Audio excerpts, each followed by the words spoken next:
laptop, nagloko po yung aking printer at hindi po ako nakapagpa-print. Amen? Ayan. So, ako po muli nagagalak at isa pong pribilehiyo na tayo po ulit ay makapag-aral ng salita ng Diyos. Amen? Let's pray for our pastor na patuloy siyang bigyan ng lakas ng Panginoon para makahabol po siya hanggang hapon. Pero salamat sa Panginoon, last week siya po ay nandoon. Amen? At we praise the Lord for that. Maghapon po siya. So let's continue to pray for our pastor. Kami po ay kasangkapan lamang po dito sa church. At every time na tumatayo kami, wala po kaming ibang prayer. Kung di kami po ay magamit effectively ng Panginoon para po ma-encourage ang bawat tagapakinig ng salita ng Diyos. Amen? So tayo po tayo lahat. Dito po tayo sa aklat po ng Timothy. Let's open our Bibles in the book of Timothy. 2 Timothy. 2 Timothy chapter 1 verses 6 to 9. Say amen po kung nandiyan na po tayo. 2 Timothy chapter 1 verses 6 to 9. Sabay-sabay po nating basahin. Okay lang po ba? Verses 6 to 9. Verse 6, ready, go.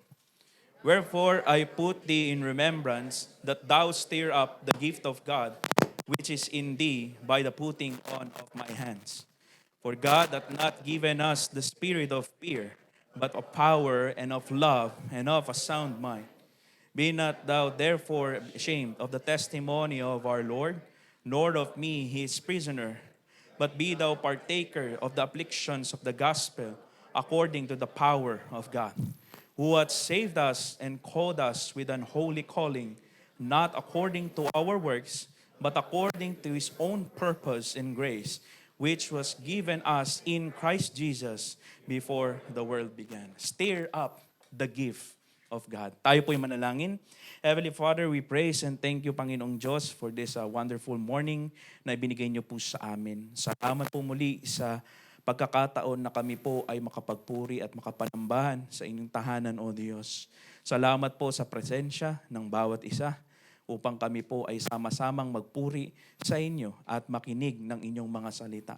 Salamat po, Panginoong Diyos, for the privilege, for the freedom that we have right now para po kami ay makapag-aral ng inyong mga salita. At sa oras na ito, Panginoong Diyos, kami po ay humihingi ng pasensya po sa aming mga pagkukulang, Panginoong Diyos, sa inyo.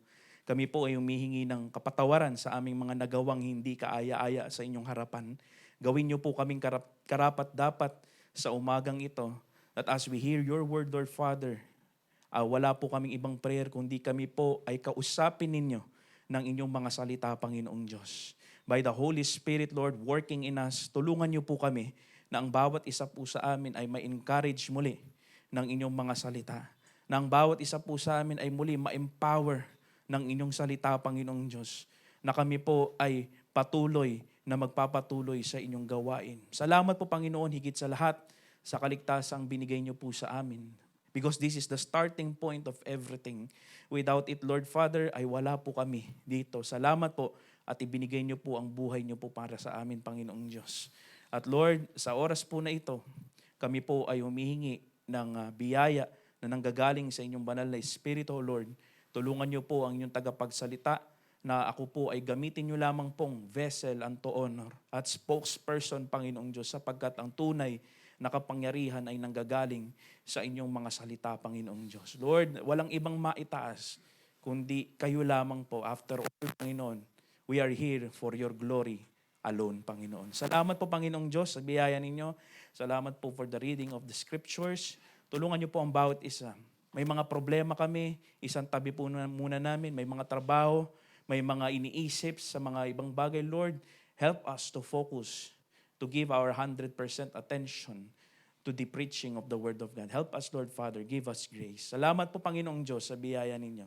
Ang lahat ng ito po ay dinadalangin namin sa pangalan ni Jesus. Amen. Maaaring po tayong po. Magandang umaga po sa ating lahat.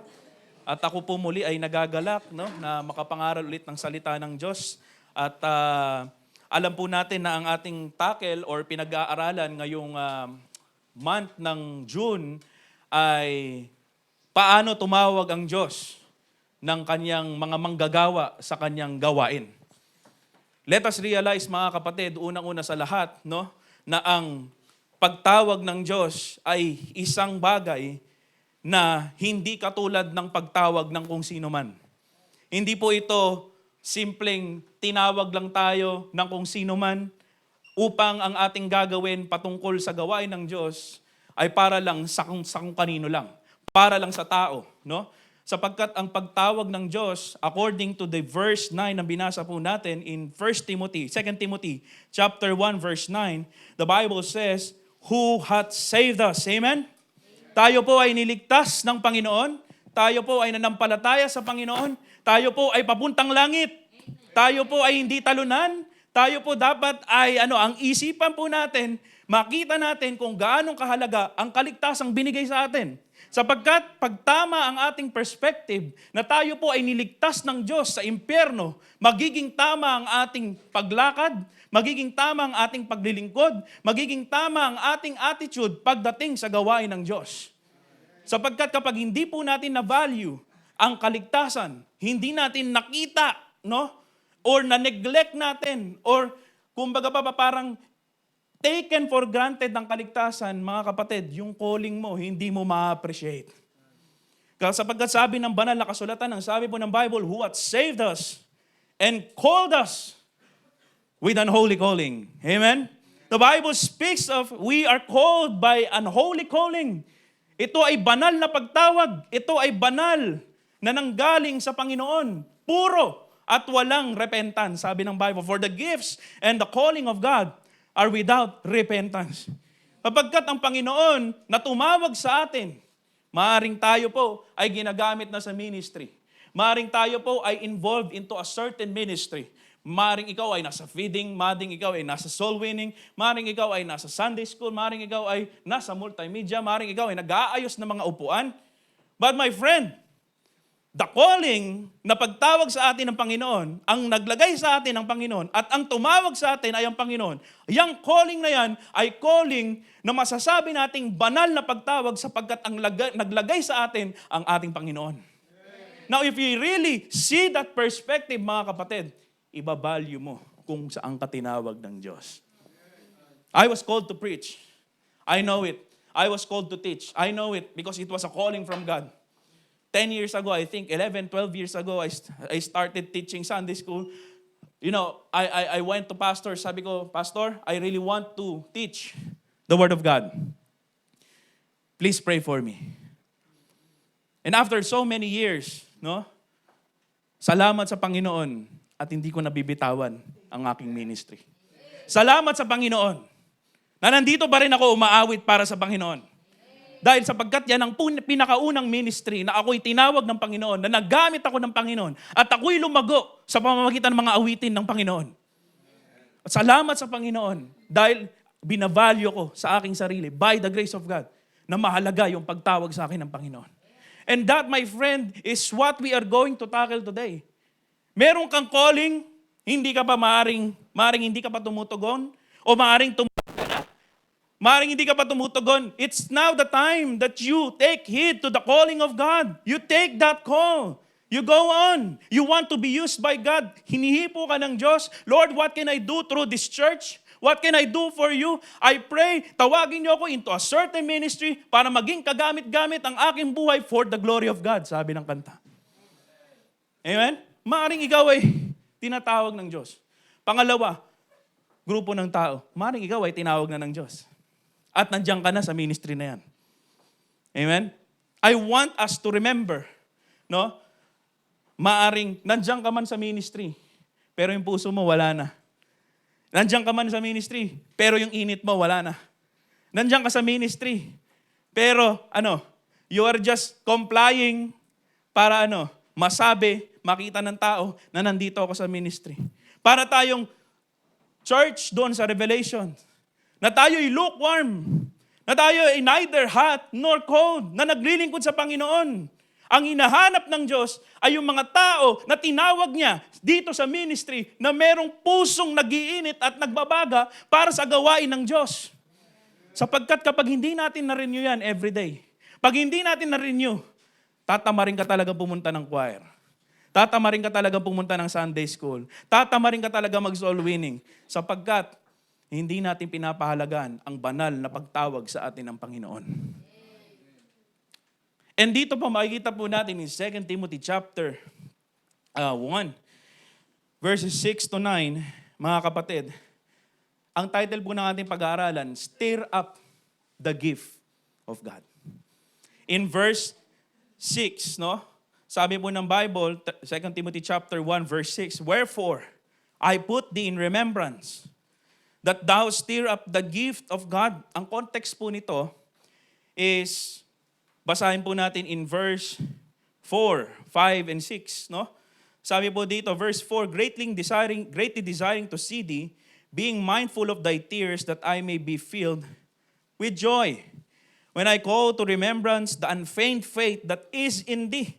This is the testimony of Timothy, being a young pastor, being a young man of God, being mightily used by God. Nakita ni Paul kung gaano ka-genuine yung pananampalataya ni Timothy. Because it was written. Di ba? Sabi, when I call to remembrance, kapag lagi kong naaalala, yung the unfeigned faith that is in thee. Ibig sabihin ng unfeigned, genuine faith. Marami kasing mga professing Christians ngayon na sila daw ay ligtas. Pero minsan baka yung kanilang pananampalataya ay hindi naman totoo. Professing Christians, pero sa ibang denominations, marami pong ganyan. They are professing Christians, but pag tinanong mo kung ligtas sila, they are not. Amen? They are still in the world. They mingle with the world. Nowhere in the principle of the Bible, when you are serving God, you mingle with the world. In fact, we are called to separate from the world.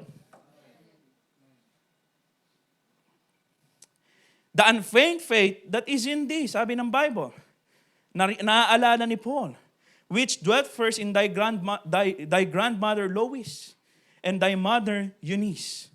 Siyempre, namana ni Timothy yan, palaki siya ng tama. Amen?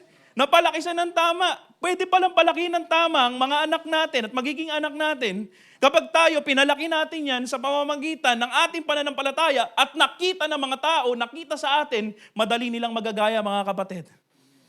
Kaya tayo dapat maging example, napasa yung pananampalataya. At ang sabi po ni dito, and thy mother Eunice, and I am persuaded, ako ay convinced na ikaw ay may genuine na pananampalataya din. Ang gandang patotoo niyan kay Timothy, amen? Ang gandang totoo. Sa atin din. Tayo po ay ligtas, amen? Genuine ang ating pananampalataya sa Panginoon. Sino po dito na kapag namatay, sa langit po siya pupunta, taas ang kamay. Amen, say amen. Lahat po tayo. Pag hindi ka sigurado, mga kapatid, isa lang ang mapapayo ko, kailangan mo siyang tanggapin bilang sariling tagapagligtas mo. So that your heaven will be guaranteed. Kaya mga kapatid, ang sabi po dito, no? I put thee in remembrance. Pinapaalala ko sa iyo na kung anong meron ka, i-stir up mo. Ano ibig sabihin? Di ba? Stir means use it. Stir means hasain mo. Meron pong law na tinuturo ang Bible sa parable of the talents. Naalala niyo po yung talent? Isa binigyan ng isa, dalawa, 5, or di ba? 3 po yun eh. Tama? Alam natin yung kwento ng isa? Tama po ba? Yung isa, hindi niya ginamit. Tama po ba? Kaya nung dumating yung Lord, hinukay niya, binigay niya, Lord, eto na yung isang talento na binigay mo sa akin. Hindi nabawasan. Hindi rin nadagdagan. Tama po ba?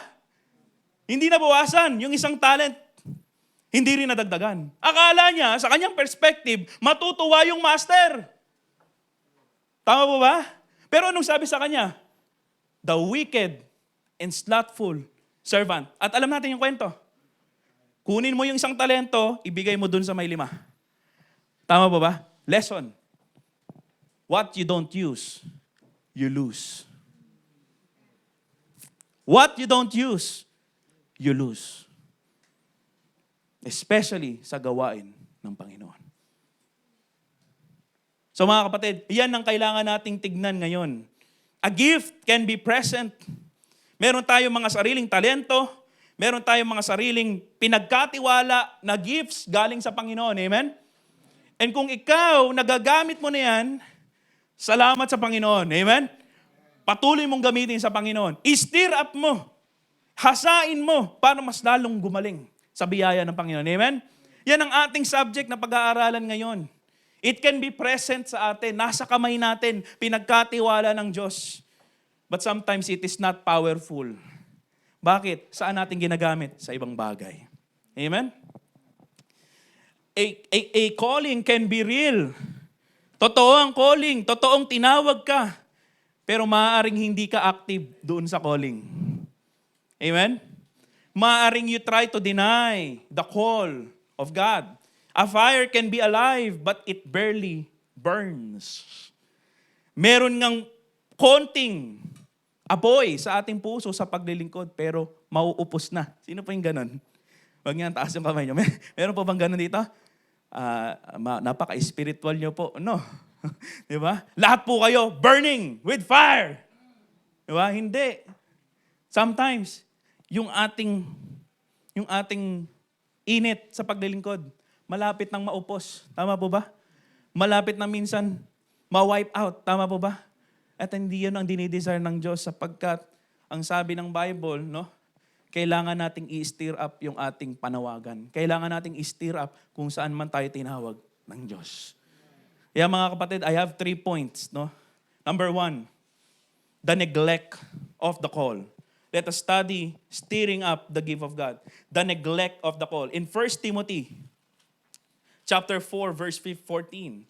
1 Timothy, konting balik lang po. Sabi ng Bible, 1 Timothy chapter 4, verse 14.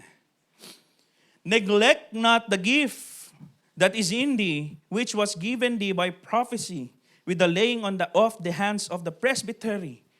Diba? Yan po ang sabi ng Bible. Neglect not the call. The Bible is talking to Timothy, because in verse 12, sabi po ng Bible, 12 and 13, let no man despise the youth, but be thou an example of the believers in word, in conversation, in charity, in spirit, in faith, in purity. Till I come, give attendance to reading, to exhortation, to doctrine. And kaya yung sinabi in verse 14, bago niya sabihin yung neglect not, meron siyang sinabi na 2 verses bago niya sabihin ng verse 13. At alam niyo po ba, before you can neglect your gift, yung 2 verses, yun ang nane-neglect natin. Bago po natin ma-neglect yung mga gifts na meron tayo. Meron kang gifts sa pag-awit, umawit ka para sa Panginoon. Pinagkatiwalaan ka ng Diyos ng yaman, gamitin mo yan para sa Panginoon. Pinagkatiwalaan ka ng Diyos ng teaching, gamitin mo sa Panginoon. Huwag mong gamitin sa iba. Pwede mong gamitin sa iba, pero mas dapat gamitin mo para sa Panginoon. Lagi ko sinasabi, pag naghahanap ka ng trabaho, dapat yung trabaho na magagamit ka ng Diyos yan. Na ikaw ay lalago. Hindi ka mamagamit to openly share the gospel. Kasi mahirap, pero magamit yung tithes mo, yung mission offering mo para sa Panginoon. Maraming ways para gamitin ng Diyos ang trabaho mo. Hindi lang to share the gospel. It can support the ministry of God. Ayaw lang natin gawin eh. Ayaw lang natin gawin. Amen? Minsan ayaw lang natin. Bakit? It's not because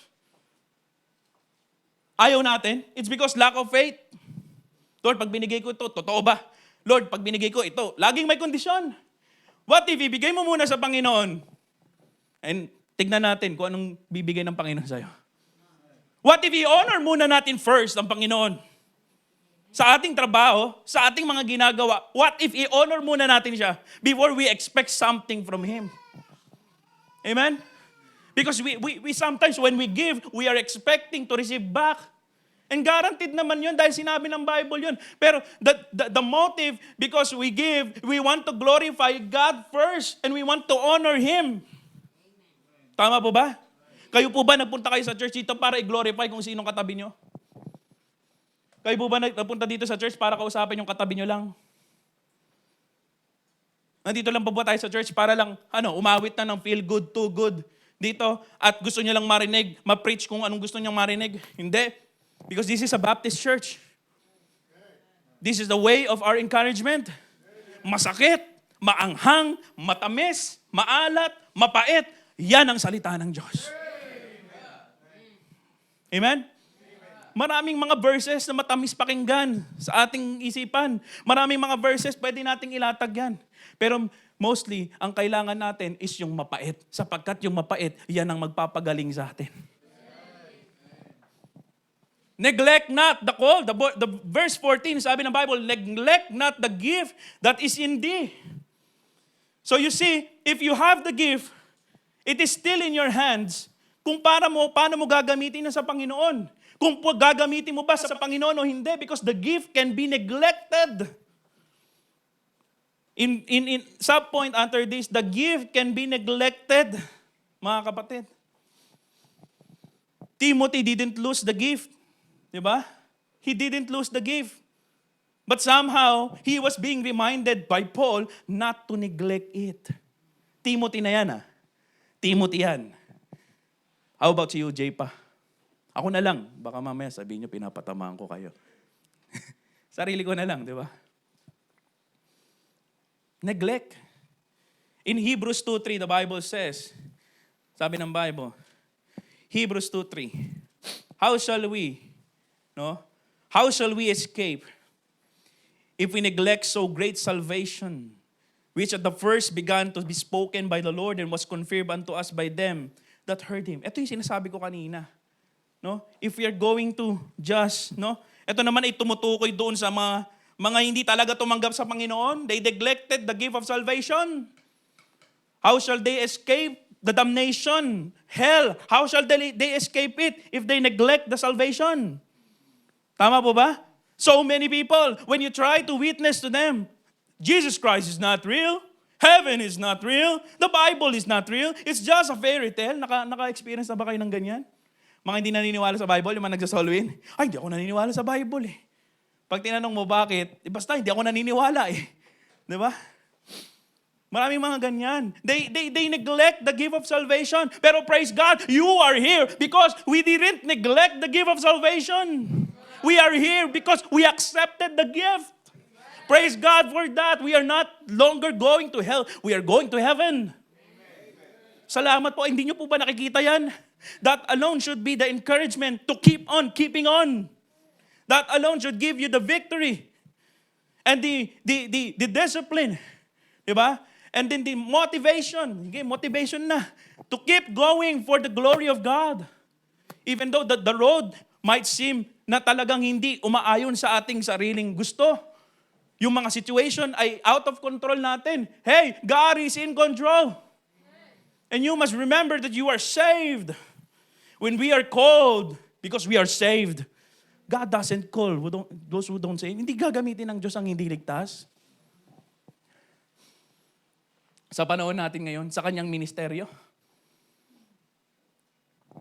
we neglect it. The gift can be neglected sometimes.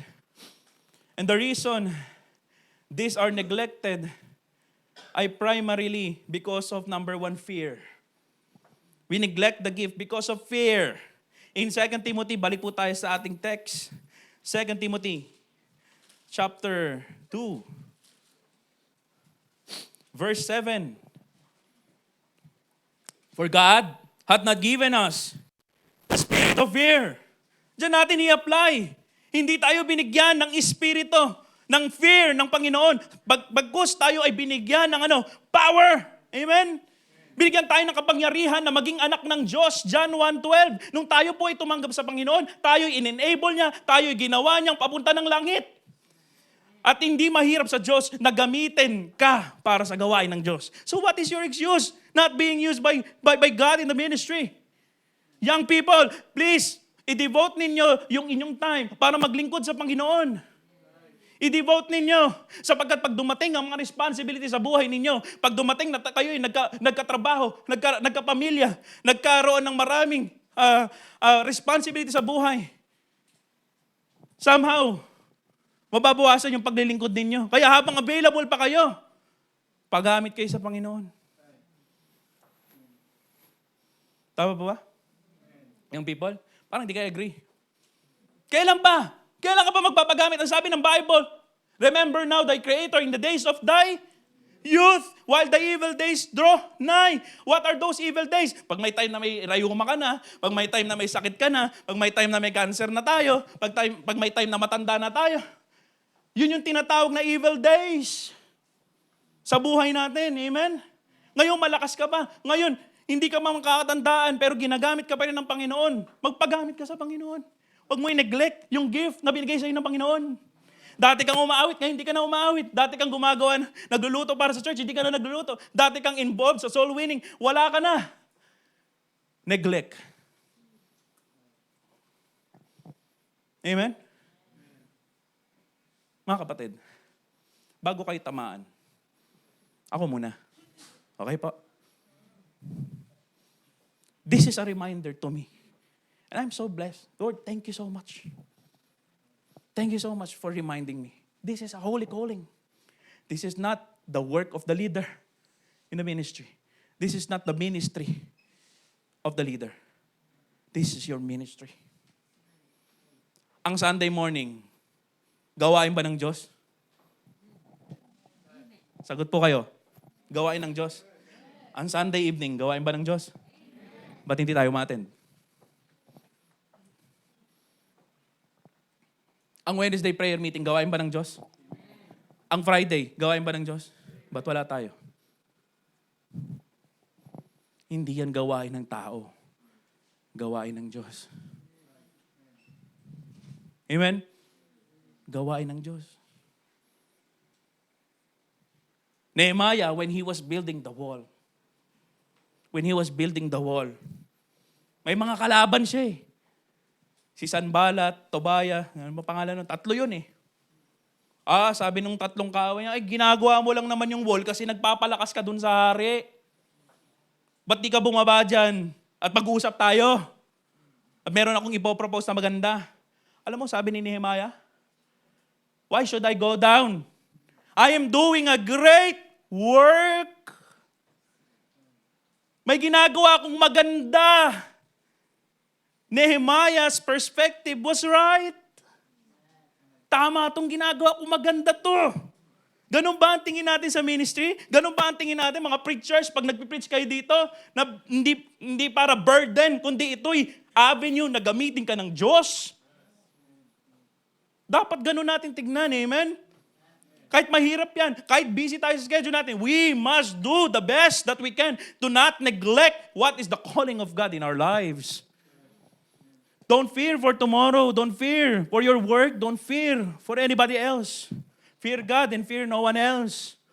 If God be for us, who can be against us? Diyan natin gamitin yung mga verses. Amen? Number 2, distractions. We neglect our calling because of distractions. Si Nehemiah, nung siya po ay nagbibuild, tama ang kanyang perspective. Maganda ang ginagawa ko. Lumabas sa kanyang bunganga. Tama yung perspective niya. Ano sabi niya? Hindi siya nagpadala doon sa mga nagdi-distract sa kanya. There are so many times in the ministry, no? Someone distracts us. Tao, minsan ang dumidistract sa atin. Amen? Dinidistract tayo para hindi na tayo makapagpatuloy sa ministry. Tama ba? Jesus Christ also was distracted. Pero hindi siya nagpa-distract.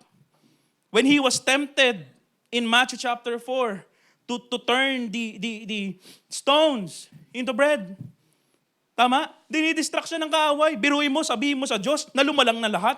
Kung yuyuko ka lang sa akin at sasambay mo ako, ibibigay ko sa ito. Di ba si Raulo si Satan nun? Siya lang lumalang ng lahat ng yon. Deceiver talaga eh. Akala niya naman kaya niya ang Panginoon. Distracted. Hindi ka naman magiging distracted kung hindi ka nagpapadistract. People distracts you sometimes. You are doing a great work. Don't let them distract you. Don't let them say you should stop. Don't let them say that you should not continue. Why? Because in the first place, I am doing a great work. This is for the glory of God. This is my calling. Papahalagaan ko kung saan ako tinawag. Amen? Yan po, si Nehemiah. Sabi niya, bakit ako bababa? I'm doing a great work. I cannot come down. Martha was also distracted. Mark 14:19 says, or 4:19, the cares of this world, the parable of the, ano ba to? Yung sa seeds. Diba? Hindi siya mustard. Yung isa, yung good ground, and then wayside, and then yung stony ground, thorny ground. Sabi po ng Mark 4:19, the Bible says, the cares, sige, tingnan natin. Mark 4:19. And the cares of this world and the deceitfulness of riches and the lust of other things entering in choke the word. And it became unfruitful. Alam mo kung bakit minsan, yung salita ng Diyos hindi na makapenetrate sa atin. Na kung kahit anong ganda ng mensahe, kahit anong init ng preacher, kahit anong pinaghandaan ng pastor na ipangaral ang salita ng Diyos, alam mo kung bakit wala nang dating sa atin ang salita ng Diyos? Bakit? Dahil distracted tayo ng mga ibang bagay. Ang sabi po ng Bible, and the cares of this world and the deceitfulness of riches, iba na ang focus. Paano ba ako yayaman? Paano ba ako gagaling? Paano ba ako makapagpatayo ng maraming bahay? Although there's nothing wrong with that, but if that is what you think all the time, then you have a problem. Amen? Hindi kayo makapag-agree? Hirap po mag-agree, no? Sorry na po, masakit ang salita ng Diyos. Pero I will not be sorry for saying the truth. Bakit wala ang mga tao, ibang mga member dito? Bakit wala? Because inuuna nila kung anong gusto nilang unahin. Yun ang totoo. Yun ang totoo. You have a choice to come here. Amen? You have a choice. Hindi ka pinipigilan. Walang pumipigil sa'yo. At kung ikaw ay totoong Kristiyano na sumusunod sa Panginoon, you know the Word of God, not forsaking the assembling of ourselves as the manner of some, but exhorting one another, and so much the more as you see the day approaching. Amen? Paano mo kakalabanin yun? Isalita ng Diyos yun, kakalabanin mo pa. Sino kinakalaban mo? Tao? Hindi. Pag sinabi ng pastor na umattend ka, hindi niya sinasabi yan para lang basta umattend ka at may offering. Hindi. Sinasabi niya yan sapagkat yan ang sabi ng Bible. Now tell me, hindi yan ang sabi ng Bible. Matatakot ako dito. Matapang ako kasi yan ang sinasabi ng Bible. Amen? Neglect. Distracted ng mga bagay-bagay. Paano na yung sa Panginoon? Paano na yung mga gawain? Paano na yung pinagkatiwala sa atin na calling? Iiwanan na ba natin nang dahil lang iba ng ating focus, na iba na ang ating tinatangkilik sa ating buhay? Nakalimutan na natin ang Diyos. Nakalimutan na natin. Nane-neglect natin. Amen?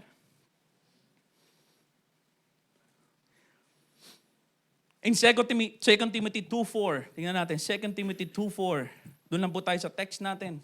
We are distracted. Ano ang payo ni Apostle Paul kay Timothy? Ang dami niyang instruction kay Timothy. Malamang, syempre, siya ay magiging Paul the second Di ba?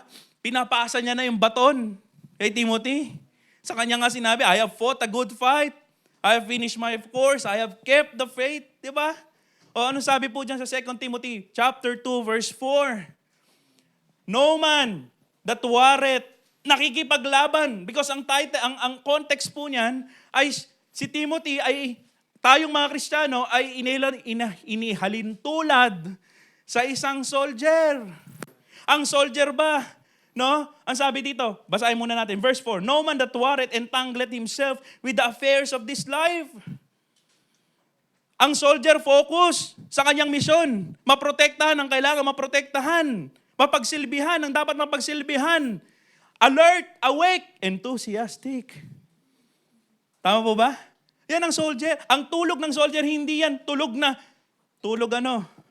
kahit ano na mangyari,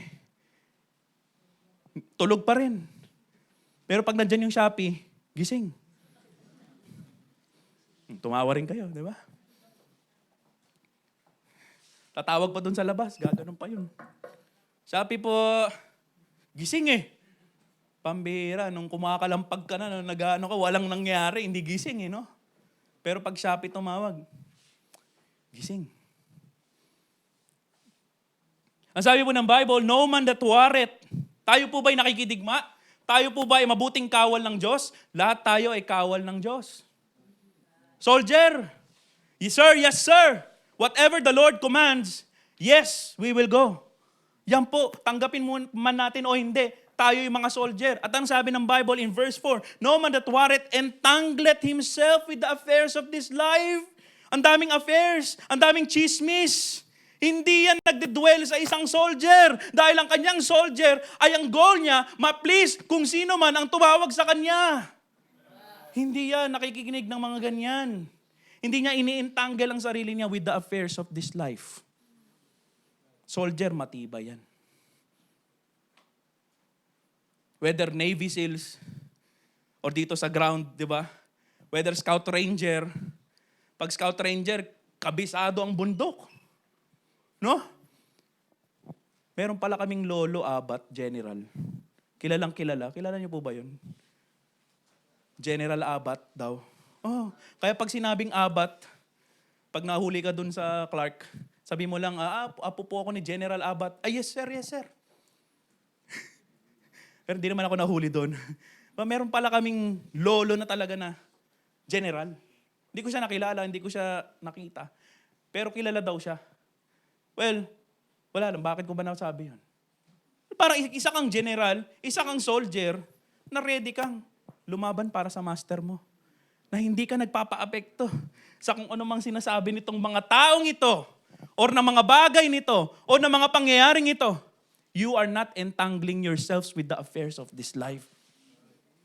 Yan ang malinaw na instruction sa atin. Ano, hindi ako maging emosyonal, hindi ako dapat wala naman sinabing wag kang umiyak pag nasaktan ka. Wala naman sinabi na wag kang masaktan. Tao tayo, may emotions tayo. Pero yung emotions mo will lie. Your brain sometimes will lie to you. If you let your emotions control you, you are not what? You are not to be a soldier of Christ. Don't let your emotions control you, but be controlled by the truth of the Word of God. Ang soldier, matibay ang isip. Tama po ba? Ayoko na. Namimiss ko na yung magulang ko. Pwede bang ganon? Nandun na siya sa Iraq, nandun na siya sa Ukraine or sa Russia. Pwede bang pag dineploy siya dun, sabihin ko, Commander, Chief, General, gusto ko na umuwi, namimiss ko na yung aking ano. Pwede ba yun? Hindi, di ba? Patay kung patay. Sila. Tama po ba? Because yun ang sinumpaan nila sa state, that they will protect the nation. Tayo. Para tayong mga soldiers ng Panginoon. They are not distracted. No man that warreth entangleth himself with the affairs of his life. Why? That he may please him who hath chosen him to be a soldier. Are you a soldier? Yes. Don't neglect your calling because you are a soldier. Hindi naman tayo yung matter of life and death natin, yung ministry natin, hindi naman matter of life and death eh. Tama po ba? Tayo po ba ipapatayin pag nagtipon tayo? Salamat sa Panginoon. We are living in a free country where the Word of God is allowed. In Vietnam, we cannot preach like this. We cannot sing like all out. At mahina lang. Kasi yung katabi mo, bahay pala ng pulis. At anytime, pwede kang pasukin. Pag pumasok yung guard, yung ano doon, mga sa Vietnam, dapat sabay-sabay tayong kakanta ng Happy Birthday. Happy birthday lang. Pero salamat sa Panginoon. We are free in this country. You can go out, give tracts. Amen? You can serve God in the ministry. Now, why do we neglect? Because we are distracted. Too much distracted. Amen?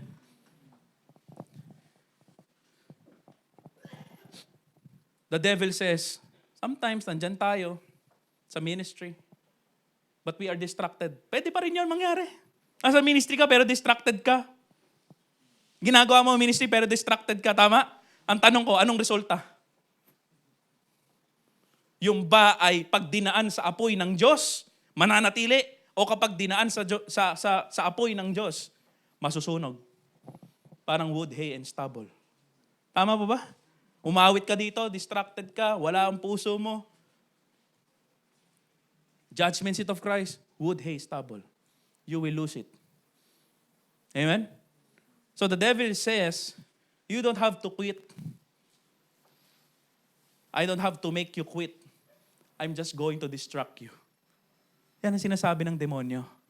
Don't let the devil take place upon us. Neither give place to the devil. Tama po ba? Neither give place to the devil. Number 3, under this subpoint, matatapos po ako. Pangako. Pag di po kayo nag-amen, mas mahaba. Discouragement. Causes of neglect. Number 1, fear. Pangalawa, distractions. Pangatlo, discouragement. Nanane-neglect na natin yung calling natin. You know, 1 Kings chapter 19, verse 4. Tingnan natin, 1 Kings. This was the time when Elijah, napagod na siya sa ministry. Napagod na siya. 1 Kings chapter 19, verse 4. Sabi po ng Bible, but he himself went a day's journey into the wilderness and came and sat down under a juniper tree. Nakita po ako ng juniper tree sa Korea. Hindi ko alam kung parehas yun na juniper tree dito sa sinasabi ng Bible. Pero juniper ang nakalagay. It was really huge, no? At ang sabi po dito, and he requested for himself that he might die. And said, it is enough now, O Lord, take away my life. Even the greatest soldiers of Jesus Christ sometimes says, I surrender. Hands up na ako, ayoko na. Dumating ba kayo sa point na ganyan? Dumating po ba kayo sa point na ganyan? Hey! Sabi po ng Bible, dito, sabi niya, verse 4, for I am not better than my fathers. Alam niyo po ba, yung tagpo na to, na sinabi ni Elijah to, this was the time nung siya'y nagtagumpay doon sa mga prophets ni Baal. Nang sabi, sige, tawagin niyo ang Diyos niyo. Kung sinong unang umupok dito sa offering, siya ang may tunay na Diyos. Then the prophets sino ba yung king dito? Ahab, di ba? Tumawag na sila doon kay Baal, tumawag sila doon, nag-cut na sila ng kung ano, they sacrificed their blood. Walang nangyari doon sa offering. Pero nung si Elijah nag-pray, bago pa siya matapos mag-pray, kinuha ang offering. Tinupok ng fire ang offering. Right after victory, sinabi niya, gusto ko nang mamatay. Familiar? Familiar? Familiar ba sa atin? May victory, pero na-discourage pa rin. Bakit? Kasi nahunting sa nino. Nung queen. Tama po ba? Hinahunting siya. Nadi-discourage siya. Mga kapatid, minsan kapag tayo merong nagawang maganda para sa Panginoon, the devil will try to use sometimes, those people pa rin to discourage us. Why should you be discouraged if you know you are victorious sa Panginoon? Ang sabi ng Bible, di ba? It is enough. Sabi niya, take my life, for I am not better than my fathers. He was discouraged to the point na wala na akong magagawa para sa Panginoon. At alam niyo ang sabi ng Panginoon sa kanya? Kala niya kasi nag-iisa na lang siya eh. Kala niya kasi mag-isa na lang siya, na propeta na totoo. Pero ang sabi ng Panginoon sa kanya, meron akong ni-reserve na ilang libo na hindi nag-bow down kay Baal. Akala mo mag-isa ka na lang, hindi ka mag-isa. Oftentimes, we think in the ministry, akala natin mag-isa lang tayo. Tama? Akala natin dadalawa lang tayo. Akala natin tatatlo tayo. Nakalimutan mong kasama mo ang Diyos. And you are doing it for God. That's the true calling. That's the true essence. God has called Elijah to prophesy, to preach, to be used by God. And yet, at the end of the day, nung nagawa niya yung tungkulin niya, na-discourage pa rin siya.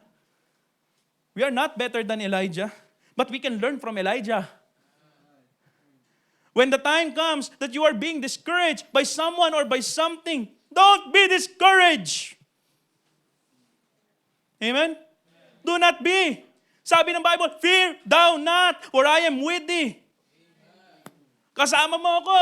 I am thy God. Amen? I will never leave thee nor forsake thee. When it comes to the Great Commission, we are with God. Sabi ng Bible, and lo, I am with you always, even unto the end of the world. Why should you be discouraged when God is in you? Amen? Alam niyo, ang galing ng Panginoon dito eh. Nung sinabi ni Elijah na, Lord, patay mo na ako, nagpakita ang Diyos ng kapangyarihan niya. Hindi pa pwede dahil may tungkulin ka pa. Anong ginawa niya? O sige, pahinga ka muna dyan. Papadeliveran kita ng Grab. Oh, di ba? Nag-book muna ng Panginoon. Ang galing ng Panginoon, walang internet, nakapag-book. Yan ang Diyos natin. Kaya niyang utusan ng raven. Hindi ba natakam ang raven dun sa yung binigay niya kay Elijah? Hindi ba natakam yun? Hindi. Ang sabi ng Bible, hindi. Talagang dinalan siya ng raven. And walang bawas. Minsan, di ba, pag nagpadala tayo, may bawas na. Nakaranas na pa kayo nun? Pagka-open nyo ng chicken burger, may kagat na dito. Pinadala mo lang naman, binawasan pa. Sasabihin nung nagdala, sorry, natakam ako eh. Along the way, nagutom ako. Kumurot na ako. Tama ba? Eh, ganun eh. Oh. Tagadala ka lang naman, pero parang sarap nito habang dinadala mo. Ang sarap nito ah. Pwede bang kahit isa lang, hindi naman nila mahalata. Di ba? Ang galing ng Diyos. Papakita ko ulit sa iyo yung kapangyarihan ko. That's the time when you are discouraged. Di ba? This is different from Paul and Silas. When they were trying to, they are imprisoned in Acts. And at midnight, anong sabi ng Bible? They cried, they sing. Amen? Not because they are victorious in that situation, but because they know in their minds, they are doing the will of God. Kahit pa nakulong sila, tuloy lang sila. They are going to forward the gospel of the Lord Jesus Christ. Because that is their calling. Amen? They sang praises to God at midnight. So do not neglect the calling because you are just discouraged. Because of fear. And because of distractions. Number 2. Nandiyan pa po kayo?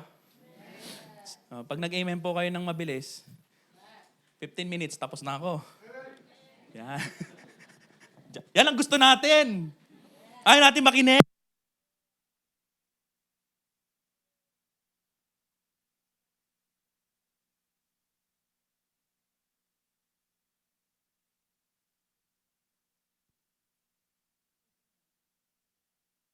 Tao, yung laman natin. Laging laging naiinip. Laging nagugutom kahit hindi pa gutom. Pag preaching gutom. Tama? Yung laman natin, inaantok. Kahit hindi pa dapat maantok. Ilang oras ang tulog eh. Ilang oras ang tulog. Kompleto naman yung tulog. Pero pag nasa preaching, inaantok. Flesh. Amen? Ayan. Number 2, nurturing the call. Number 1, don't neglect the call. Wag nating ipasawalang bahala ang pagtawag ng Diyos. Kundi pangalawa, in-nurture po natin. Nurturing the call. No? Kaya ang sabi po ng Bible dito in 2 Timothy chapter 1 verse 6, wherefore I put thee in remembrance. Inapaalala ko sa iyo. Gifted ka. May talento ka. Pinagkatiwalaan ka ng Diyos ng mga bagay-bagay. Lahat tayo may gift. Tama po ba? Sino po dito walang talento? Meron ka. You just have to discover it. Pag na-discover mo yan, ipagamit mo, i-pray mo sa Panginoon, Lord, how can I use this little tiny gift, talent that you have given to me in order for the ministry, magamit po ito. And watch how your life changes when you do that. Oftentimes, we are so selfish. Huwag na nating aminin, pero yun ang katotohanan. We are so selfish of what we have. We are so selfish of the talents that we have. Hindi, para sa work ko lang to. Ginagamit ko lang, para sa work lang. Di ba? Para lang sa ibang tao, pero para sa ministry, medyo pag-iisipan ko muna. Aha! Kanino ba galing lahat yan? Sige, aminin natin. John 3:27, a man can receive nothing except it be given from heaven. Do you believe that everything comes from God? If you do, you live by the principle of it. Hindi lang maniwala ka. You live by the principle. Kaya sabi ng Bible, nurture your calling. Stir up the gift of God. Number 1 under this, the fire must be stirred. The fire must be stirred or the fire must kept going. Yung ating puso sa pagtawag sa atin ng Diyos, sa kung saan man tayo tinawag na ministry, dapat yung ating fire ay laging nandoon. Saan ka ba tinawag ng Diyos? Ay, tinawag ako ng Diyos para umupo sa church. And I really love it and I really passionate about it. Nakaupo lang ako sa church. Pero bang ganun? We are commanded to go in the church. But God desires more than that. Ang sabi po ng Leviticus chapter 6, tingnan po natin, Leviticus chapter 6, verse 12 to 13. Leviticus chapter 6, verse 12 to 13. Diyan na po kayo, say amen. Sabi po ng Bible, and the fire upon the altar shall be burning in it. This is the time of the Old Testament pa. Way back they are offering doon sa tabernacle. Ang sabi po dito, and the fire upon the temple or the fire upon the altar shall be burning in it. It shall not be put out. That is very clear. Once na ma-put out yung fire doon, it's over. No? Yan ang commandment ng Diyos. Huwag mawala yung apoy doon sa tabernakulo. Commandment ng Diyos yan. At marami pang commandment ng Diyos pag binasa mo ang Leviticus patungkol sa tabernakulo. Ang isang tao during that time, hindi pwedeng basta-basta papasok lang sa tabernakulo. Minsan tayo, papasok-pasok lang tayo dito eh. Tama ba? Salamat hindi po tayo nasa Old Testament. Kasi kung nasa Old Testament tayo, papasok-pasok lang tayo dito, parang walang nangyayari. Wala man lang, nasa preaching na, di ba? Baka upusin tayo ng Panginoon. Ang sabi po dito, verse 12, and the fire upon the altar shall be burning in it, it shall not be put out, and the priest shall burn wood on it every morning. Kailangan yung lagyan ng gatong every morning. And lay the burnt offering in order upon it, and he shall burn thereon the fat of the peace offerings. In terms of the peace offerings. And the fire, verse 13, the fire shall ever be burning upon the altar, it shall never go out. Did you get my point? When you are serving God, when you want to stir up the gift that is in you, you should not let the fire burn out. Amen? Amen? Pag naglilingkod ka, parang excited ka palagi. Yung excited na pumunta ka sa church. Excited na mag-soul winning. Because you have the fire in your heart na nilagay ng Diyos. At yung fire, yung priest, yung maglalagay, di ba? Tuwing kailan? Every morning. So paano mo lalagyan ng gatong? Yung init o yung apoy sa puso mo. Gatong ng salita ng Diyos. Amen? Alam mo ang fire, di ba, mauupos yan pag wala na yung gatong. Hindi lang yung gatong, kundi yung oxygen. Yung oxygen, kasi kapag nilagyan mo yan, tinakpan mo yan. One time, nagka-aksidente kami sa bahay yan kaya kami nag-induction na. Dati stove kami. So nag-apoy, pagkabukas ni mama, nakalimutan niya, nakabukas yung gas. Umapoy, laki ng apoy. Sa taranta ko, alangan kumuha pa ako, mag-igib pa ako ng tubig. Wala naman kaming wala naman kaming timba para ilagay, di ba? Kumuha ako ng kumot. Sobrang laki ng apoy. Yung kumot, ang ginawa ko, ginanong ko lang lahat. Ngayon, wala na, nawala. Kasi pag walang oxygen, mamamatay ang apoy. Tama po ba? Tama po ba? Kaya nagpalit na kami ng induction. Para alam nyo lang. Induction na kami. Kasi walang apoy yung induction di ba? Walang possibility na sumabog. What I'm trying to say is, di ba? Hindi mo kailangang tanggalin yung apoy mo. Kailangan mong gatungan yan ng hangin ng salita ng Diyos at ng gatong ng salita ng Diyos. Minsan wala na kasi. Sino ba dito yung paubos na? Yung parang baga na lang. Meron po bang gano'n? May pag-asa pa yan. As long as you are here, as long as meron ka pang still small voice na naririnig sa preaching ng salita ng Diyos, you can always renew that fire in your heart. Through the Word. Hindi sa tao. Pag kumuha ka ng strength sa tao, madi-discourage ka. Paano kapag yung mga kasamahan mo lahat nag-quit na? Okay, sana kung lahat ng mga kasamahan mo, okay, sige, maganda yan. Iron, sharpeneth iron, sabi ng Bible.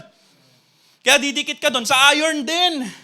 Para kayo'y pag yung hinahasa yung axe, sinasharpen niya, iron din yung pang-sharpen nun eh.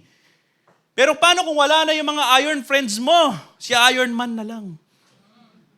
Di ba? Natawa kayo, di ba? Paano? Tatayo ka pa ba? Salita ng Diyos. Heaven and earth shall pass away, but my word shall not pass away. This is as the word of God is the reason why we continue.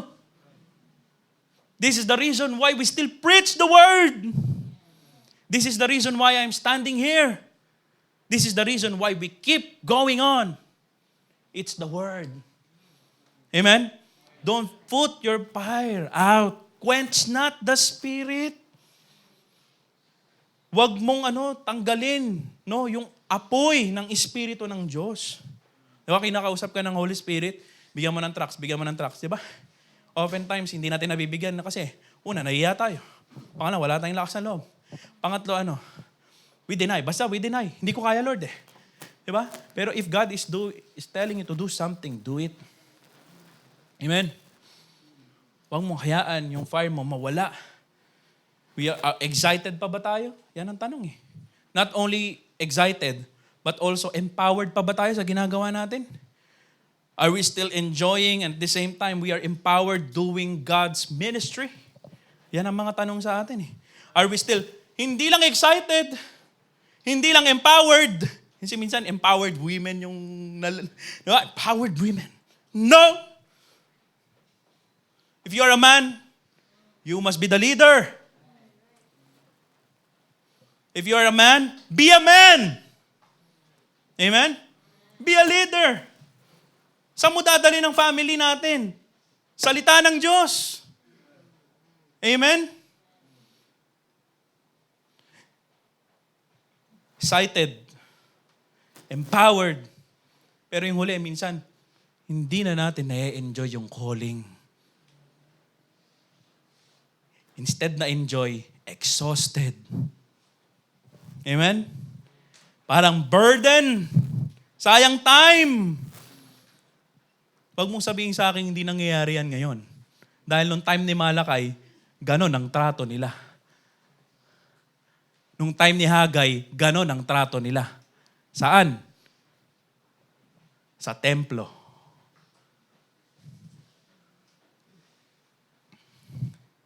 Mga priest pa mismo, nag-offer. Anong in-offer? Yung hindi kaaya-aya sa Panginoon. Yun ang in-offer. Biruin mo, perpektong Diyos. Diyos na lumalang ng lahat ng bagay. Priest ka. Alam mo ang offering. Tinuro sa'yo. Tinuro sa kanila yon sa Old Testament. Ano ang manner ng offering? Ano ang dapat qualification? Kapag ikaw ay nag-offer, pero nag-offer ng bulag, nag-offer ng pilay, nag-offer ng payat. Tingin nyo, tatanggapin ng Diyos yun? Hindi. Bakit? Wala na yung puso sa kanila. Wala na yung fire sa puso nila sa ginagawa. Di ba pag nandyan yung fire sa puso mo, excited ka?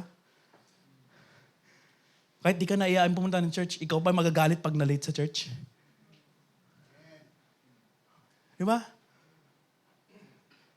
Kahit di ka nahilain, nasa church ka. Kahit di ka nasabihan, nasa church ka. Bakit? Ligtas ka eh. Pinapahalaga mo yung calling mo eh. May fire ka eh. May fire ka eh. And so kung may fire ka ngayon, salamat. Praise the Lord. Huwag mo hayaan mawala yung fire. Paano? Ayun, pag-aaralan natin. Paano may stir up? Paano mananatili yung fire ng calling natin to nurture our calling? Number 1, through the Word of God. Jeremiah chapter 23. Yan natin ha. Wala pong bagong mensahe. Amen? It's all the Word of God. Jeremiah chapter 23, verse 29, the Bible says, "Is not my word like as a fire, saith the Lord, and like a hammer that taketh or that breaketh the rock in pieces? Therefore, behold, I am against the prophet, saith the Lord, that steal my words, everyone from his neighbor." Ang salita ng Diyos ay parang apoy. Amen? Ay parang hammer that can break the rock in pieces. It means, mga kapatid, if you still have the fire in your heart, kahit pa yan ay nagbabaga na lang, kahit man lang yan ay kokonti na lang, if you listen to the Word of God, if you take heed to the Word of God, if you obey the Word of God, if you are going to be receptive of the Word of God, my friend, that fire will go out again. The Word of God, always. Always. It's always the Word of God. Amen? Paano mag-aapoy? Hindi na ako babalik ng Sunday hapon. Paano mag-aapoy? Hindi ako attend ng Bible study. Paano mag-aapoy? Diba? Dinidesign natin na magka-apoy, pero iniiwasan natin ang salita ng Diyos. That can never happen. Gusto mong lumagoy spiritually, gusto mong pahalagaan ang calling mo, gusto mong maging mainit, you surround yourself with the Word of God. Every day you listen to the Word of God. Every day you study the Word of God, you read the Word of God, namnamin mo ang salita ng Diyos. And if may pagkakataon na tayo ay makapangaral ang salita ng Diyos, dapat lagi kang dyan. Huwag mong iwasan ang Word of God.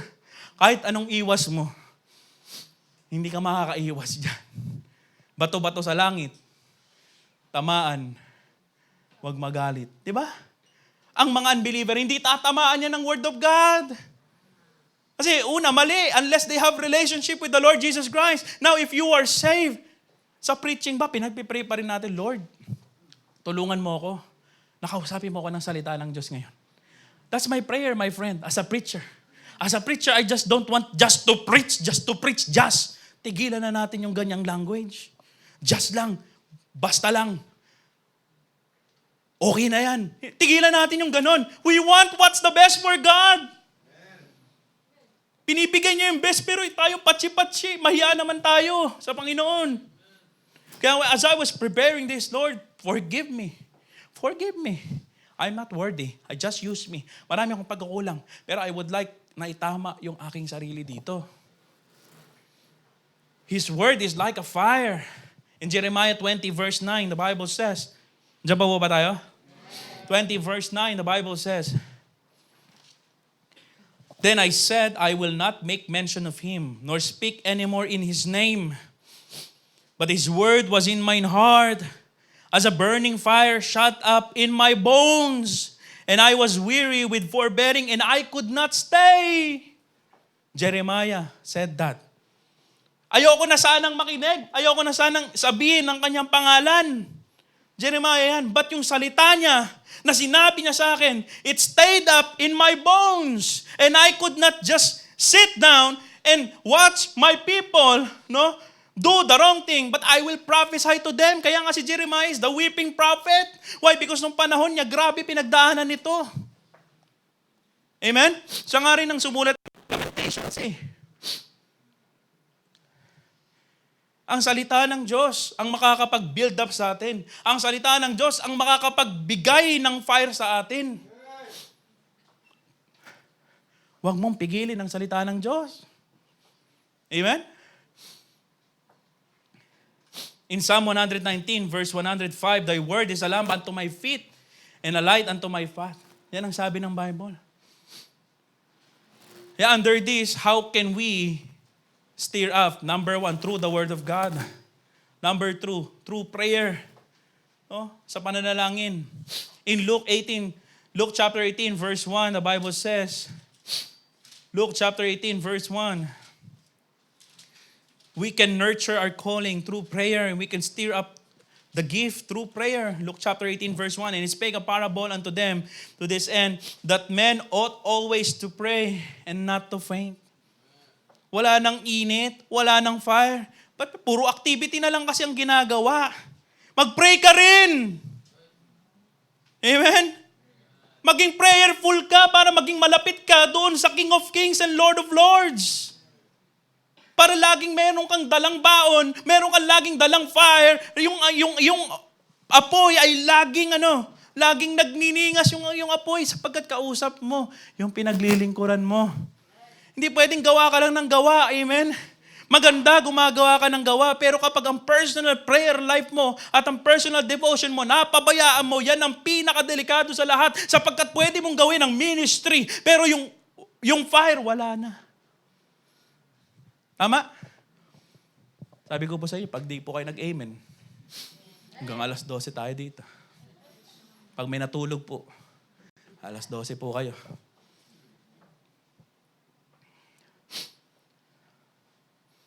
Totoo naman po yung sinasabi ko. Totoo po ba? Hindi. Pwedeng nasa ministry ka. Pero wala ka ng fire. Bakit? Kasi wala ka ng prayer life. Wala ka ng time sa salitahan ng Diyos. Pwede yun.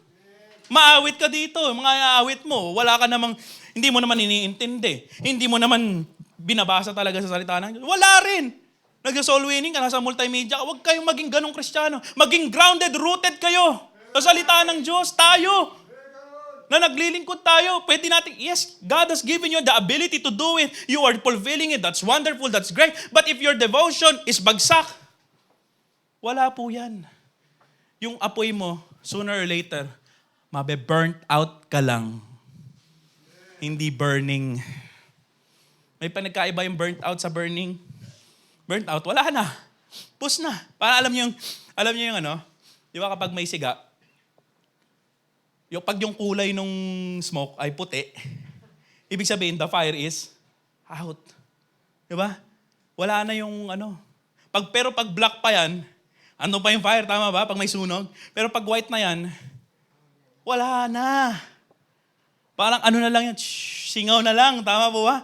Wag nating hangarin. Wag natin na hanggang ganun na lang tayo. Wag natin, let's start to burn again for God. Amen? Dahil ayaw ng Diyos yan. Huwag kang lukewarm. Prayer is the oxygen of the fire. So pray. Amen? Pray. Have your devotion. Basic yan. Pero yan dapat ang pinagtutuon ng pansin. Pangatlo, of course, not only through the Word of God, through prayer, but also through using the gift. Gamitin mo. In Matthew 25, verse 29, tingnan natin. Matthew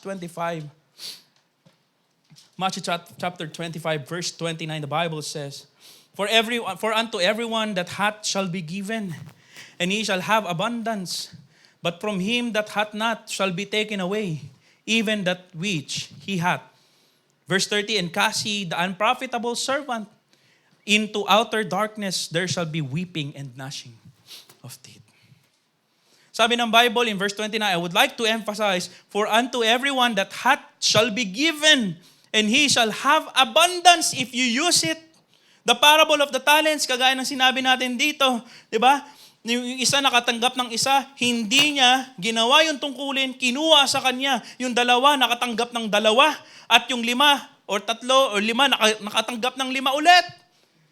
Yan ang ibig sabihin ng stirring up ng gift natin, mga kapatid.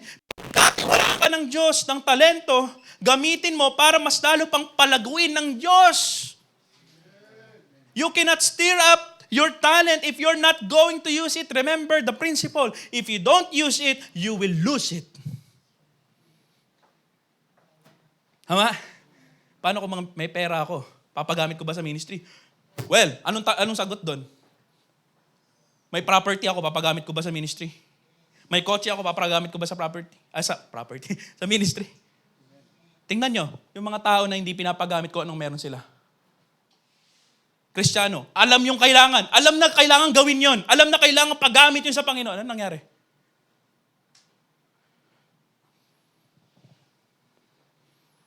Mawala sa'yo. Kasi hindi mo pinapagamit sa Diyos eh. Hindi ka mapagkatiwalaan ng ganun eh. Laki ng salary mo, hindi ka nag-tithes. Mawawala sa'yo yan. Hindi. Let us remember mga kapatid, hindi tayo katulad ng mga unbeliever. Na okay lang, malaki, wala akong pakialam sa Diyos. God is not in all His thoughts, sabi ng Bible. Pero pag Kristiyano ka, Alam mo yan. Huwag na tayo magsinungaling. Alam mo, alam natin yan. Pwedeng kunin ng Diyos yan sapagkat di mo naman ginagamit para sa Kanya pero paano pag ginamit mo? Yung 2 talents, pinagamit niya, ginamit niya. Ano nangyari? Nadagdagan. Di ba yun naman ang gusto natin? Di nakatulong ka na, ginamit mo yung talento mo para sa Panginoon, dinagdagan pa ng Diyos. Wow! Bakit hindi ba tayo matuto sa salita ng Diyos? Amen? Paulit-ulit ka naman. Basta paulit-ulit. Yes, paulit-ulit nga kami. Pero sumusunod ba tayo? Tama po? Sorry po Hindi po ako galit. That's how I preach. Kilala niyo po akong tao. Masyado ako matahimik. Pero pag nag-preach ako, I have to speak the truth. Yung 5, sabi sa kanya, well done. Nag-gain ako ng 5. Well done! Tama po? Yun ang gustong marinig natin sa Panginoon. Amen? Lord, yung konting pinagkatiwala mo sa akin na talento sa pagtuturo, Lord, dahil pinagamit ko sa iyo, Lord, talagang pinagaling mo ako. Lord, yung konting substance na meron ako, pinagamit ko para, hindi substance na na bato o kung ano man sabu Hindi. Diba? Pinagamit ko sa iyo pero dinagdagan mo. Hindi ba tayo natututo dito? Diba? And yung isa, anong ginawa niya? Alam kong hard man ka, Lord. Alam kong yung master, alam kong papagalitan mo ako, baka malus ko to o baka hindi to madagdagan. Kaya itinago ko lang yung talento ko. Anong sabi sa kanya? Mangmang, unprofitable servant ka, ba't hindi mo ginamit? Amen? Ang gusto natin, well done. Amen po ba? Yun yung gusto nating marinig sa Panginoon. Well done. Stir up your gift. Use it! Paano yung talento ko? Pagiging gwapo lang Paano yun, sir? Face value lang ang meron ako. Well, meron bang ganyan sa atin? Meron bang ganyan sa atin? Maliban sa akin? Joke lang. Papatawa ko lang kayo. Diba? Face value lang meron ako Alam mo, pwede kang magamit ng Diyos. Pag ikaw ay nag-soul win, pogi ka, marami kang malulur. Diba? Tama naman yung inaano mo pinapangaral mo Tama ba? Ito nga mga poging-pogi nga itong mga to, mga nakakurbata pa Tapos mali naman yung tinuturo, papuntang impyerno silang lahat. Bakit ikaw na Kristiyano, meron ka namang itsura, hindi mo gamitin. Huwag mong gamitin sa mundo, sayang. Puro bakla ang lalapit sa'yo. Hindi, totoo. Babuyin ka ng bakla dyan. Di ba, Brother MJ? Sorry. Ikaw nakita ko Whatever it is, gamitin mo. Ngayon, yung paggamit mo, hindi lang 1 month. Huwag mong gamitin mo. As long as na meron ka pa, as long as na kaya mong gamitin, kaya mong ipagamit, kaya mong i-extend, kaya mong ibigay, ibigay mo! Dahil hindi mo binibigay yan kay pastor. Si pastor hindi magre-reward sa'yo. Hindi siya ang magre-reward. Yung katabi mo, hindi rin niya na magre-reward sa'yo. Ang magre-reward sa'yo, tandaan mo, ang master natin sa langit. Kaya nga when I preach, I give my all. Pasensya na kayo, matagal talaga ako mag-preach. Pero yun ang all ko. If I give just half, parang feeling ko, Lord, hindi ako karapat-dapat na hindi ko na pangaral yung kung ano mang binigay nyo sa akin. Hindi ko kaya. Kaya pagpasensyahan nyo na talaga. Kasi gusto ko the best. Yung ko parang, okay na yan. What? Sa trabaho nga, ang galing mo Best, di ba? Best. Walang late.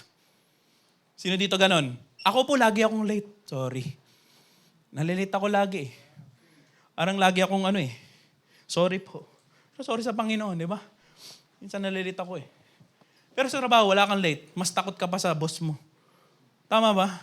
Pero yung master na pinaglilingkuran mo, hindi ka natatakot. kilalanin mong mabuti ang Diyos. We can learn from the parable of talents. Gamitin mo. Diba? Gamitin mo, gamitin mo, gamitin mo. Amen? Pag di mo ginamit, mawawala sa'yo. Totoo po yan. Hindi ako nagbibiro. Yan ang sabi ng Bible. Whatever you don't lose, you lose. Isa pa, you can take it down sa notes. Although hindi siya, biblical din siya. Whatever you mismanage, you lose. Na-mismanage mo yung pera mo, you will lose it. Na-mismanage mo yung health mo, you will lose it. Na-mismanage mo yung relationship mo, you will lose that relationship. So, sabi ng Bible, be good managers of the talents that we have, of the things that we have. Manager kayo. Manager tayo ng pinagkatiwalaan tayo ng buhay ng Diyos. Huwag mong sayangin. Bigay mo sa Diyos. Now, ang soul winning, hindi lang yan ang ministry. Lahat ng ginagawa natin dito sa church, ministry yan. So don't look at one ministry na greater than the other ministry. Even yung pagmiministeryo ng paglalagay ng upuan dyan, pagpupunas ng upuan dyan, paglilinis dyan, that is still a ministry. Little is much when God is in it. Lagi mo tatandaan yan. Walang pumapalakpak sa'yo. Walang nagwe-well done sa'yo. Okay lang. Ang tao hindi naman nag-well done sa kanila. Ang nag-well done sa kanila ang Diyos. Hindi mo kailangan ng upload ng tao. Kaya kahit walang mag-thank you sa akin sa preaching, I always say, Lord, if you are pleased with my preaching, that's enough. Kahit walang mabless dito. Kahit walang magsabi dito na na-bless ako sa preaching mo, basta siya ang na-approve niya yung preaching ko, malaking okay na sa akin yun. I do not seek approval of men. Kasi kung sinisik ko lang approval ninyo, wala, hindi ako tatagal sa ministry. Diba? Sunday school pa lang, madi-discourage ka eh. Excited ka magturo, walang excitement yung mga pupunta. Ilan lang, dalawa, tatlo. Diba? Excited ka mag-preach, pero yung mga pinagpipreachan mo parang hindi excited. Discourage na ako agad. Pag sa inyo ako nakatingin. Pero praise God, I'm looking to God. I'm not looking to anyone else. I do not seek approval from you, from anybody else. I seek approval from God. Amen? Number 3, last na. The necessity of the call. Not only the neglect of the call. Diba? Huwag nating i-neglect. Not only to nurture the call, but also the necessity ng pagtawag sa atin ng Diyos. The necessity ng pagtawag sa atin ng Diyos. Tignan po natin muli sa 2 Timothy. Sabi ng Bible dito, 2 Timothy chapter 1, verse 6, 7, and 8. Wherefore I put thee in remembrance that thou stir up the gift of God, which is in thee by the putting on of my hands. For God hath not given us the spirit of fear, but of power, and of love, and of a sound mind. Amen? Power, love, and of a sound mind. Amen? Naalala natin si Sister Tina, ano? Of a sound mind. Pagparin natin si Sister Tina, ano? Saan ba siya? Ayan. Nasa probinsya, no? So, lagi ko naalala yung sound mind na yan Siya sound mind. Binigyan na tayo niyan. You just have to apply. No? Sabi po ng Bible, verse 8, be thou not thou therefore ashamed of the testimony of our Lord. That tells us, no? That be not ashamed of the testimony of our Lord. What meaning? What is that? Be not ashamed to show that you are a child of God. Then you are willing to share the word of God. You are willing to share the gospel. Be not ashamed. For I am not ashamed of the power of the gospel of Christ. For it is a power of God unto salvation to everyone that believeth, to the Jew first and also to the Greek. Romans 1:16. Huwag tayong mahiya.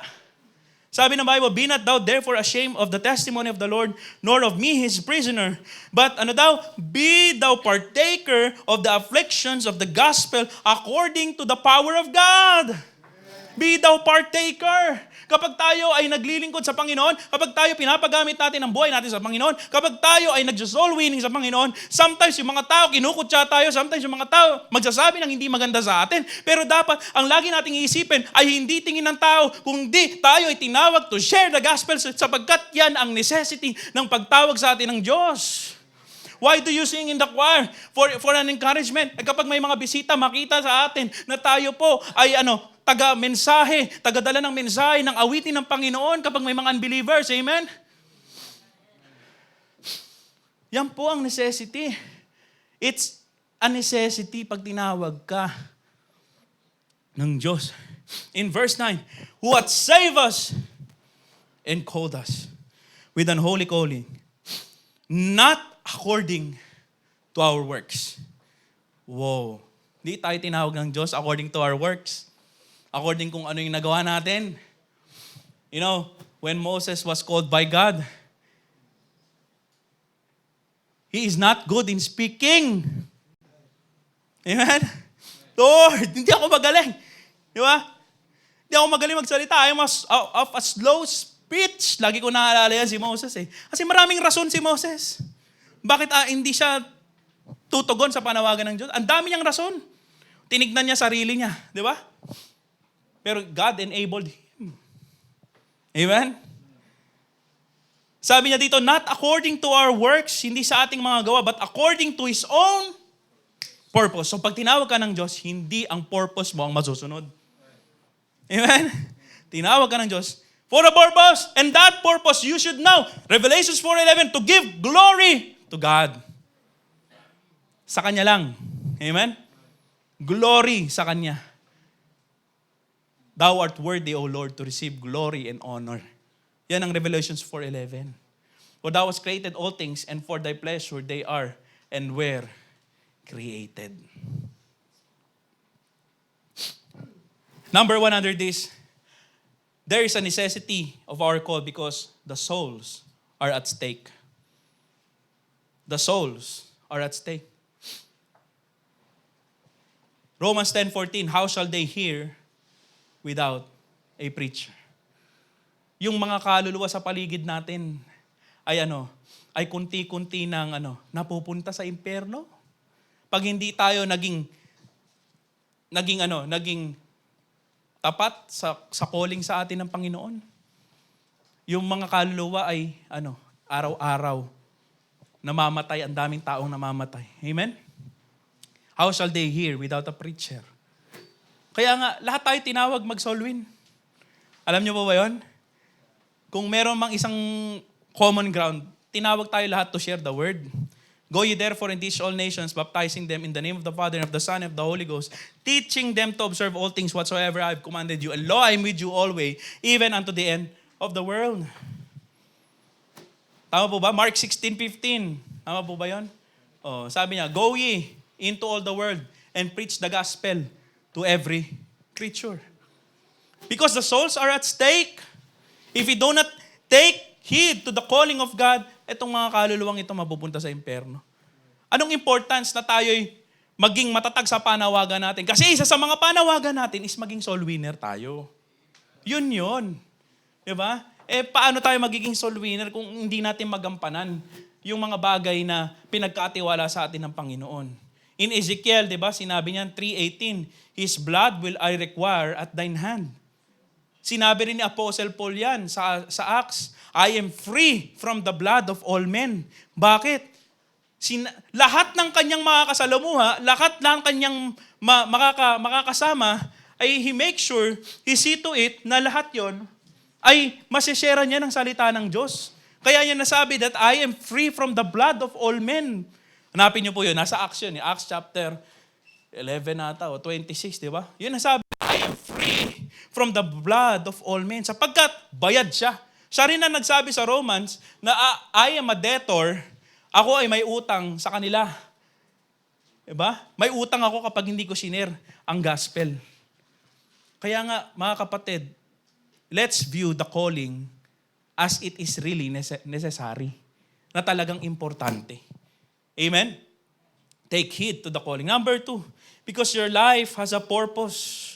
Diba?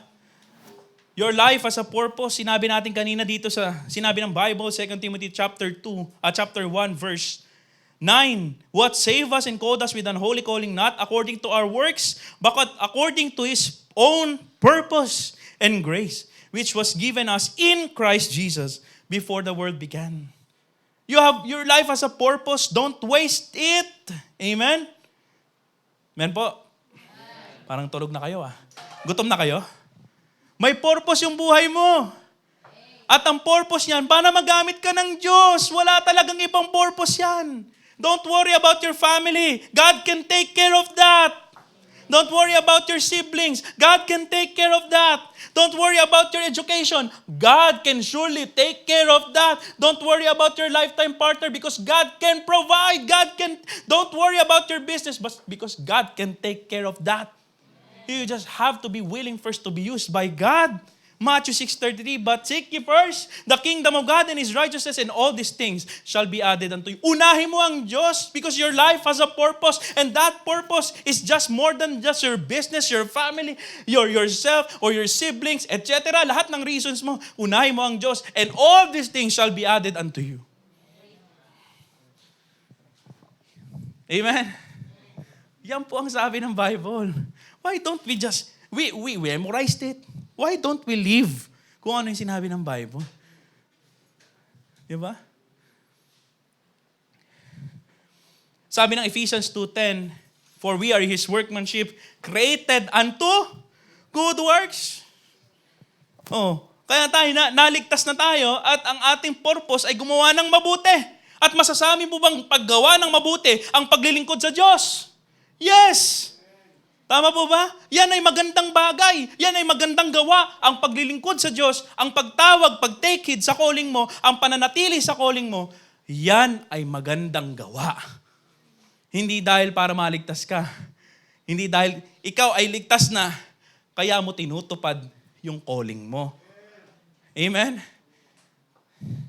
Your life has a purpose. You were designed for a purpose. Number 3, and lastly, amen. Lastly na eh. Amen po ba? Please be with me. Lastly, because you will answer to God. Because we will all answer to God. We have an accountability to God. In Romans chapter 14, verse 12.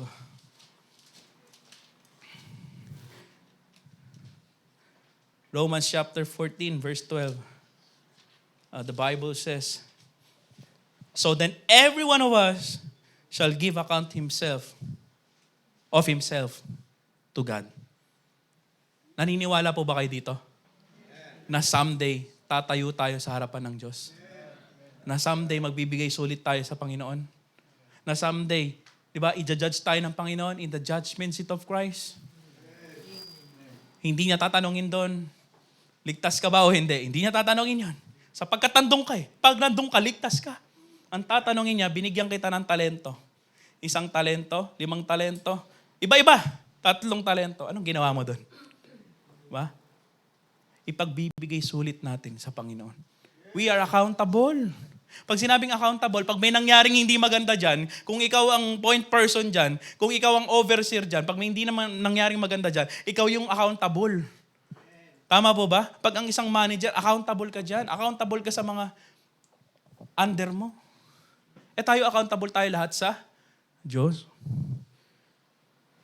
Anong attitude ang kailangan nating ma-develop? Of course, no?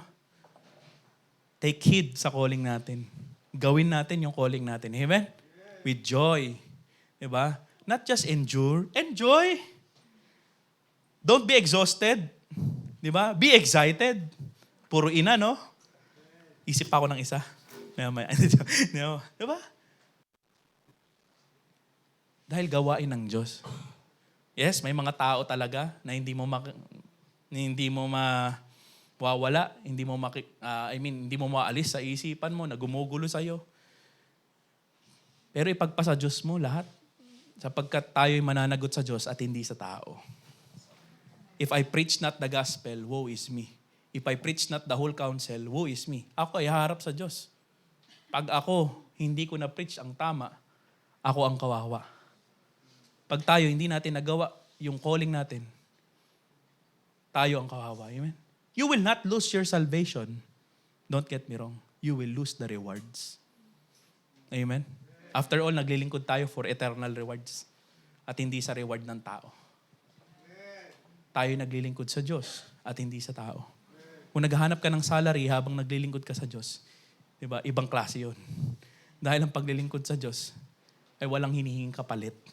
Sapagkat binigay niya na yung dapat, binigay niya na yung buhay niya, hindi mo matutumbasan yun.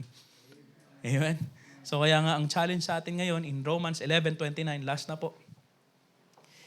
For the gifts and the calling of God are without repentance. Romans 11:29. The gifts and the calling of God are without repentance. Ibig sabihin ng repentance dito ay hindi change of mind o turning away. Ito po ay irrevocable. Alam niyo po yung irrevocable na salita?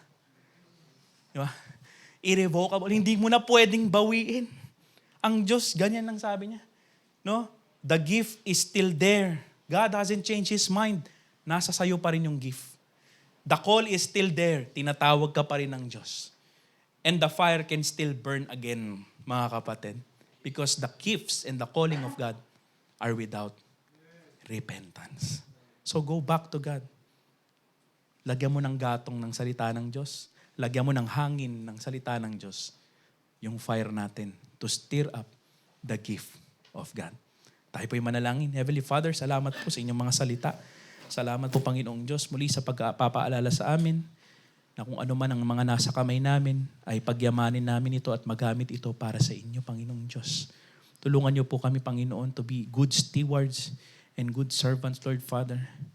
Like Timothy, Lord Father, we stir up your gift na binigay niyo po sa amin.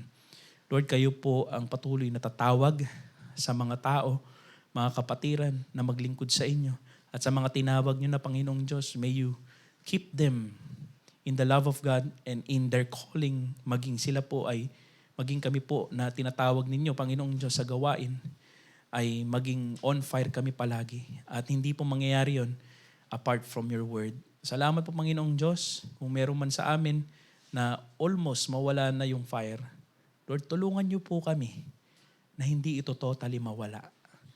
Tulungan niyo po kami na maagapan po ito, Panginoong Diyos, through your word. Please, Lord, we don't want a life like that. We want a burning heart for you, for your glory, Panginoon. Salamat po, Panginoong Diyos, sa inyong mga salita na nagpaalala sa amin. Salamat po sa banal na Espiritu na kinausap po kami, kinonvict po kami ng inyong mga salita. Salamat po, lahat po ng kapurihan ay binabalik namin sa pangalan ni Jesus. Amen.